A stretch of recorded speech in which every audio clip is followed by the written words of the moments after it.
நேற்று கரூரில் நடந்த விபத்தை நினைத்து இதுவரைக்கும் எனக்கு மனசு பதறிக்கொண்டிருக்கிறது. குழந்தைகள் அன்றாடம் நான் சந்தித்து மகிழும் தெய்வங்கள். இந்த மாதிரி கூட்ட நெரிசல்களை குழந்தைகளை கூட்டிகிட்டு போகிறத பொதுமக்கள் கண்டிப்பாக தவிர்க்க வேண்டும்.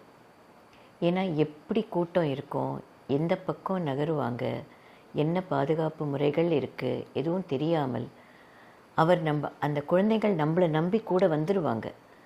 ஆனால் அங்கே போனதுக்கப்புறம் அந்த நெரிசல்லேருந்து அவங்கள வெளியில் கொண்டு வருதுன்றது அவ்வளோ சுலபமான விஷயமாக இருக்காது. ஏன்னா அந்த நிமிடம் நம்ம கண்ட்ரோலில் இருக்காது. அந்த ஸ்டாம்பீட் அப்படின்றதே, கூட்ட நெரிசல் அப்படின்றதே எல்லாரையும் மீறி நடக்கக்கூடிய ஒரு விஷயம். இந்த விபத்து எதுக்கு நடந்தது, எப்படி தவிர்த்திருக்கலாம், எப்படி இதுக்கு பாதுகாப்பு செய்திருக்கலாம் என்றெல்லாம் ஒருத்தருடைய மனசிலும் இப்போ கேள்விகள் எழுந்து கொண்டிருக்கிறது. எதுவாக இருந்தாலும் அந்த குடும்பங்கள் தவிக்கும் அந்த துன்பத்திற்கு யாராலையும் ஈடு கொடுக்கவும் முடியாது, பதில் சொல்லவும் முடியாது. ஒரு குடும்பத்தில் அது தந்தையாவோ பிரதராவோ சிஸ்டராகவோ யாராக இருந்தாலும் அவங்கள நம்மளால் ரீப்ளேஸ் பண்ணவோ அவங்கள கொடுக்கறது நம்ம சக்திக்குள்ளே இல்லை. இப்படிப்பட்ட விபத்துக்கள் பொதுமக்கள் எல்லாம் கொஞ்சம் விழிப்புணர்வோடு நாம் எல்லாம் நடந்துக்கணும். நாங்கள் பாரத சேவா அப்படின்ற எங்களுடைய ஸ்தாபனத்தை இதுக்காக தான் உருவாக்கியிருக்கோம். நேற்றுக்கு எங்கள் ஸ்தாபனத்தில் இருந்த வாலண்டியர்ஸ் அந்த இடத்துக்கு போனதுக்கு அவங்களுக்கு முதல்ல ரொம்ப நன்றி.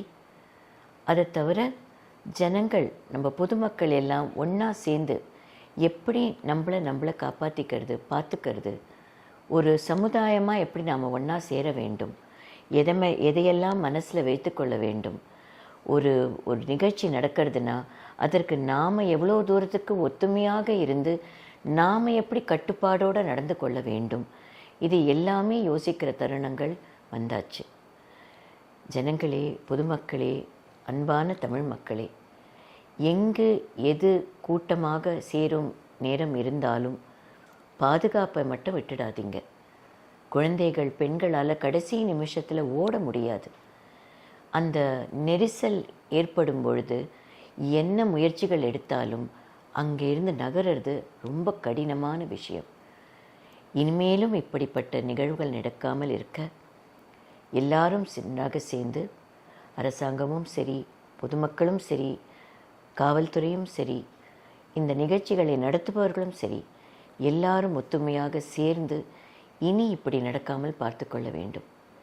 என் மனசு அந்த நாம் தொலைத்தோமே குழந்தைகள் அவர்களிடம் இருக்கிறது. அவர்கள் என்ன தப்பு செஞ்சாங்க, அவங்களுக்கு இதை பற்றி என்ன தெரியும், இந்த நிகழ்ச்சி பற்றி என்ன தெரியும், என்ன நடக்க போகிறதுன்னு என்ன தெரியும். அவங்க கூப்பிட்டுட்டு போன அந்த சந்தோஷத்தோடு மகிழ்ச்சியோடு அங்கே வந்திருப்பாங்க. ஆனால் இன்றைக்கி அவங்க இல்லைன்னு நம்ம நினைக்கும் போது நம்ம மனசு எவ்வளோ பதறுகிறது. அந்த குழந்தைகளுக்காகவும் உயிர் நீத்த அத்தனை பேருக்கும், அந்த குடும்பத்தாருக்கும் என் ஆழ்ந்த அனுதாபங்கள். உயிர் நீத்தவரை நினைத்து நினைத்து நம் மனம் தவிக்கத்தான் முடியும். இனி இப்படி நடக்காமல் பார்த்து கொள்வது நம் கடமை. வணக்கம். நீங்கள் எனக்கு